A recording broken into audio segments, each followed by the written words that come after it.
here to the second quarter, and it seemed like things got reignited to start the third? I didn't raise my voice. At least I don't think I did, but it wasn't clean, not safe for work. But if I had to summarize it, we didn't start the game playing hard. Then we did. We built an 8-point lead. And then they went on a 33-11 run, primarily with 5 guys on the court that just played harder than us. So we challenged them at halftime. And it's like watching 2 different teams, you know. And we had a good stretch in the first half where I thought we did a lot of the things. You know, we had a really physical green on Jaren Jackson Jr. that resulted in a turnover. Had some good moments for, you know, middle of the first quarter to middle of the second quarter, and then it was like we're like zombies.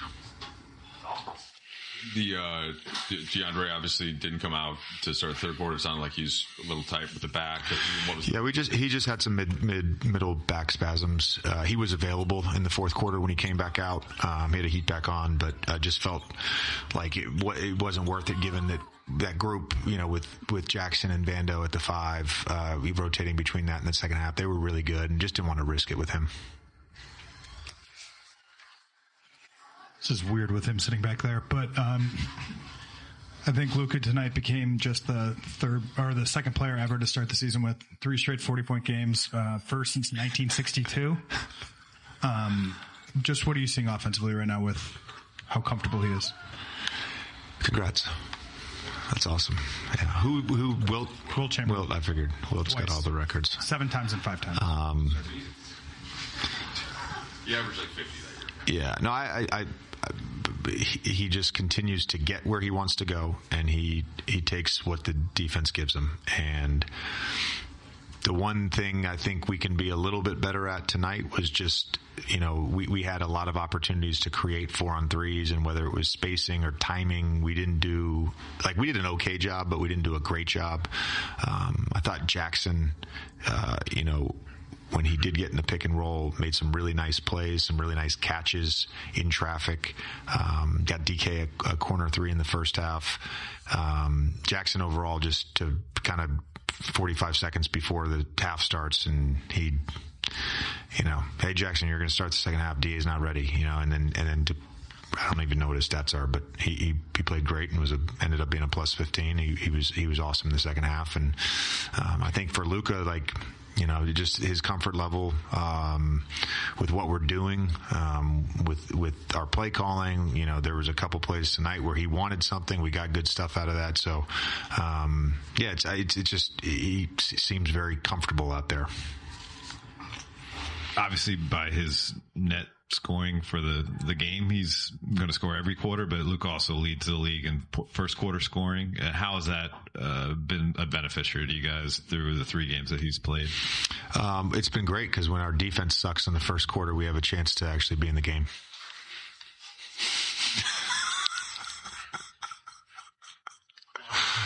JJ, you get Marcus back as well. What do you think he brought to that starting unit, especially coming out? He was great tonight. The main point about physicality, I think he, along with a couple other guys, but with that group, you know, he's got to be the leader of the physicality. He's got to set the tone, and there were a lot of moments tonight where he did that, and it made a big difference. And then he just played really good on the offensive end and made some timely shots for us. JJ, I think you've mentioned playing hard as the sentiment pretty much, I think, every game. There's a theme to this. I've noticed. How much do you feel like that just needs to be emphasized? Do you feel like that needs to be a season-long trend in terms of that being emphasized? And are there players you can lean on to make sure that is more consistent? Well, for the players, yeah, they for the most part, 6 games in, have been great about communicating that to each other and acknowledging when they're not. And, you know, we had a huddle during the first quarter where I got back to it, and that's what they were saying to each other. Hey guys, we got to pick it up. We got to play harder. I don't know that it has to be a daily thing. I think that you do need reminders, and for this group, we have those reference points, but for this group and for the guys that were on the team last year, they know what it is. They know what it feels like. They know what it sounds like. There's young guys in the league that don't know yet what it means to play hard, but these guys do, and they know the benefits of it. To go from down 14 to a double-digit lead in the second half on the road, that doesn't happen by accident. That doesn't happen out of luck or makes and misses. It happens because you're playing harder than the other team.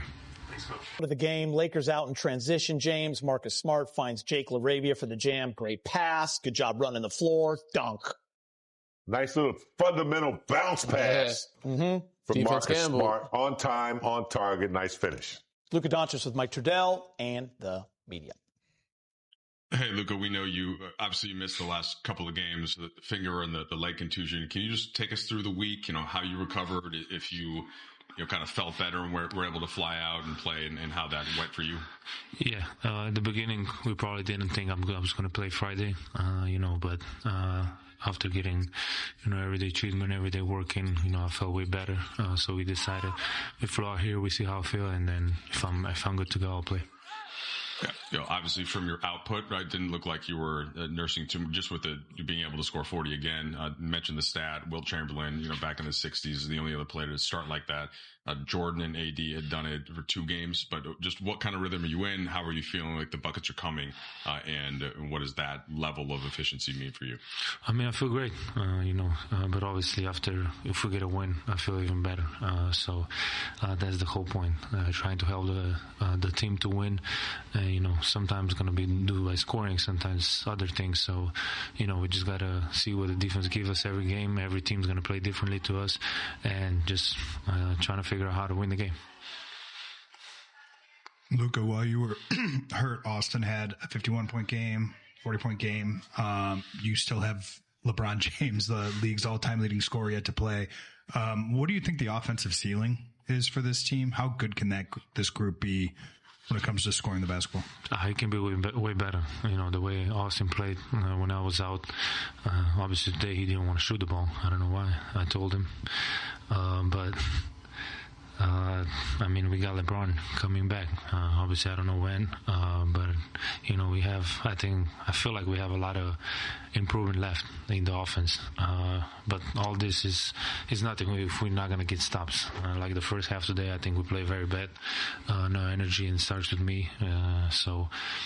First of all, we got to be better on defense to start the half, and then just play like the second half. A couple for you. The lower left leg injury, when did it happen? And obviously when you came here, you had the left calf thing. Is it any associated with that at all? Yeah, I got hit, just hit, in the lower leg. It happened in the second quarter. We found the hit, so, it was just because of that. And then my fingers, it was like second play of the game, which still hurts, but it's my left hand, so I don't use it that much. And obviously we brought up the Wilt stat. It's also, you're the first Laker to average 45 for 3 straight games since Kobe back in 2007. Is there a number, is 40 points per game a sustainable goal for you, number for you? That's going to be tough. I don't know. But like I say, sometimes they're going to double me more. Sometimes I won't be able to score that much. Obviously I had some pretty, I think 3-4 shots that was crazy shot that I felt like doing, but they were terrible shot. So I gotta, like I said before, I gotta work on that. But that's tough. I don't know. Austin's stupid.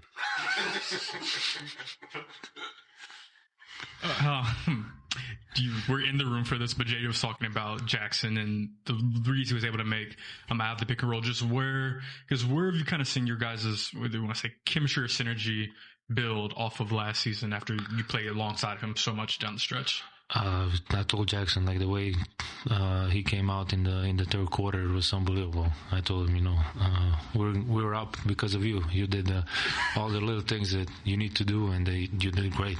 So, props to Jackson. He played an amazing game, I would say. But then, Marcus, Jake, everybody, was locked in, especially in that second half. JJ talked to us about in the halftime that we need to be more physical, and that's what we did. Luka, you mentioned Jake. He had a great game on Wednesday, heating up a little bit offensively. Just how important do you think he can be to this team as the season progresses? Oh, he will be very important. Obviously, it's going to be like 5 games in, 6 games. So it's going to be, more time. So I think he's getting more comfortable. So I think he will be very, very important for us. We got Austin Reeves, who had 21 points. He's with Mike Trudell. Well, Austin, pretty clearly Luka was watching you, go off from home, and he decided to come back and steal your spotlight, right? I'm happy he did. It was good. It was good to see him back out there and play and look good. Look like he didn't miss any time. Everybody knows how good he is. If he was trying to beat me, I don't know. Probably not. He's probably a little better than me, but it was good to see. Yeah, it was being facetious, obviously, but you did say that while you were you could clearly handle the weight, you were eager for anyone to come back. Marcus Smart also joins, but just focusing on Luka, that's 3 games, all 40 plus, and it just seems like it's coming very easily. And I know you've seen that before; it probably doesn't surprise you that much. But what have you seen kind of playing next to him, and if there's even a little difference from last season? No, I think it's just the pace that he plays with. He's always been able to get to his spots. He honestly has a weird shot where it's hard to contest without fouling. You can get your hand up, but you're not really contesting. But if you try to contest a little more, you foul him. So it's difficult in that sense. And then his ability to pass the ball is obviously very high, so you have to respect that. And, obviously he's in a good rhythm, and hopefully he continues to do that. This game, it seemed clear that you guys let your foot off the gas a little bit in the first half as a team, as Memphis kind of went on that run. What was the adjustment at halftime, and how did you guys get control back in the third quarter? It was all about playing hard, coming out with some intensity the second quarter. I think JJ said they went on like a 33-10 run or 11. You just can't let that happen. But it's basketball. It's going to happen. Even though if you talk about it over and over again, you're going to have situations like that. But to be able to get into half, look at what we were doing wrong, bounce back is shows that we're growing as a team. Last one for you. JJ hinted that before the game, in talking to him, you could play almost as Luka says alone. Tell him what I said. You tell. Thank you for doing your job today. You're stupid.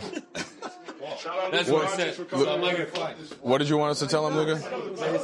Oh, okay. That's not very nice. Sorry, English is my 4th language.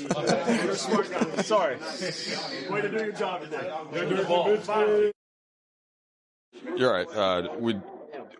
We see the dynamic kind of brotherly, giving each other a hard time. Is that at all similar to you and the way you and Spencer would go at each other? I think I might not like him as much as I like my brother. There was an age gap from 7 to 15 where I could not stand my brother. He would beat me in everything we did. He never let me off the hook in anything. So I grew up with a little bit of hatred towards him, but I definitely like him more than I like Luka for sure. There's some love for my brother. I don't know if there's love for Luka. Night for sports. Dodgers, Lakers. We got League Pass going on with Denver and Portland, and we got Luka and AR, and they're a funny group there, Big Game. You could tell that friendship. Right? Yeah. They really are like stepbrothers. He called him stupid because he wants him to shoot more, and AR thanked him for taking care of it tonight. But you could just tell the chemistry. You could tell pretty much right away last year, James, but it's only gotten better. Don't play my drums, man. You're going to make me go home and watch that movie. Yeah, it's just good to see chemistry created. When you have a locker room of guys that like each other, you can pretty much overcome anything. And they seem to like each other. Whether they win or lose, they seem to be able to connect, overcome, and get back on track. It's just good to see that they connect, playing together. The Reeves can take over a game when Luka is out. And when Luka comes back, it's good to see that he can adjust and still produce. It's just good chemistry there. Yeah, man. Brendan and Dale, it's always good to see them perform. Right. With Catalina Wyoming. But no, I think Austin really just needed a night. Because he's been carrying the load for a long time. The last couple of nights, 4 straight games, he's like, all right, he probably took a backseat to just relax. hopefully get refreshed because they got a nice little schedule ahead. Portland is in a tough one right now with Denver, and then you got Miami, who's been balling. So Spurs coming in, so you're going to need a fresh Austin Reeves for those next couple of games. Danny, great players don't always have great chemistry and connect. Yeah. How much credit do you give Austin Reeves? Or what does it say about him that he can kind of connect with? He and LeBron have such great chemistry. He is the glue. He's a chameleon. So it's not easy because even as a role player, it's not easy to play with certain guys. You know, you might love him off the court, but on the court, you just can't find the rhythm. But he's found a way to adapt and adjust every year. Obviously, not only get better individually and grow, but be that chameleon, that glue to play alongside superstars like Luka and LeBron, which goes to show, like I said, he can be in any system. So there's a reason why he's heavily sought after if LA decides not to give him that extension, which I'm sure they will. But he can play it in any. He's one of the top players in this league. Yeah. Could be an all-star in the right situation. Yeah, I mean, it's tough in the West, right? But it is tough in the West. He could at least be in the conversation. Absolutely. Which means you're doing something. All right, Jake LaRavia continued his hot shooting, dropping 13 points in 23 minutes off the bench. Lakers are 4-2 this season. Worldwide. And welcome back. Lakers get the win, 117-112. Jake LaRavia backed up that 27-point performance with 13 tonight on 5 of 8. He's speaking with the media. Jake, you spoke to us on the broadcast after the first quarter, and then in the second quarter, Memphis made kind of a push. JJ hinted that he didn't like the overall energy and effort of the group. Clearly, you guys fixed that in the third quarter. What was the key just to doing that, and how were you able to lock in like that as a team? Yeah, I mean, as you know, in the past, we struggled with the third quarters. So in a locker room, we really just talked about coming out and just being a more physical team, setting tone, just being tougher out there so that, calls can go our way, stuff like that. And I think we did just that. We set the tone when we came out in the third quarter, made a good little run, got a good amount of stops, and ended up coming out with the win. Double figures for you and efficiently so, but you watch Luka, he gets over 40 for his third straight time after kind of witnessing what Austin was doing. What has it been like kind of complimenting those guys, playing off them and seeing the rhythm that they're both in? Honestly, sometimes it's hard playing with Luka because he'll do a move that's so crazy and I'll want to react while I'm on the court. And I can't because I got to get back on defense. But it's so fun watching them play. Like, they're such talented players, AR and Luka. They lead the team every time we step out there on the court. They offensively, I mean, they're just a force. It's really tough to guard them. And Luka obviously came out here tonight and, played fantastic. He had 44, 11, 12 rebounds, 6 assists. Like, he did everything. Austin obviously doing his thing yet again. But yeah, it's really just a blessing to be able to share the court with those guys. Does it almost seem like it was an easy 44, if that makes sense? Every time he scores, I'm on the bench a lot of times, and I was even talking with Brownie on the bench today, and it's just like, you look up at the scoreboard and it's like, oh, Luka has 27, or now he has 38. Oh, now he has 40. He just scores, and he makes it look so easy that it's just it's natural to him. Yeah. All right, still to come on Access. Luka wasn't the only one back in the lineup. Marcus Smart scored 12 and added 2 steals in his return. Always good to get health. Let's check out the Lakers calendar. It's the Miami Heat. 6:30 on Sunday. Then you got the Blazers, the Spurs on the road taking on the Hawks and Hornets. Marcus Smart with Mike Trudell in the media. Marcus, Luka's joined just wilt alone as the only guys to score 40-point games, start the season. Just what can you even put into words what you see from him to start this year? Fantasticness. Nah, man, it's been great to watch. First game, he does what he does. Then he comes and get injured, and then he comes back off of injury and does it again. That just shows who he is. The will he has to go out there and put on the show every night. And he's real good at it. So it's been fun for me to watch. Do you think it's possible for not just Luka but any player to average 40 in the NBA in this day and age? Yeah, if you get the opportunity, all you need is opportunity. What people don't understand is it's a lot of great scorers. There's a lot of people that can do a lot of things out here, but they don't have the opportunity as other people. So they get put in a box or they get put in a responsibility or duty that the team only wants them to do, and no matter what they do, they can't break out of it. So unfortunately, you got to play the game within the game. But yeah, there's definitely players in this league, a lot more that can on any given night do what Luka's doing. But to see him do it the way he's doing it consistently, that's incredible. Do you think that opportunity would manifest here in LA this year for Luka? For sure. I don't see why not. I mean, he has a lot of, help on the wings for him and guys that are coming in, guys that are rolling. So we do a good job of, trying to make his job easier so he can do those things and, help this team win. Chris Harrington tweeting, a visibly annoyed Ja Morant said, go ask the coaching staff when asked about what went wrong for him tonight. I mean, he had a rough night, 8 points, I believe, scoreless in the second half. Asked what the team could have done better. He said, according to them, probably don't play me. Happy Halloween. Wow. Scary night for the Grizz as the Lakers defeat Memphis. First night of NBA Cup. I can't believe he said that. Those are his words. He said that. Don't play me. According to the coaches. Don't play me. Luka with a big night, 44 points. Lakers get the win. Next up, the Lakers take on Miami Sunday at 6:30 on Spectrum Sportsnet. We'll see you then.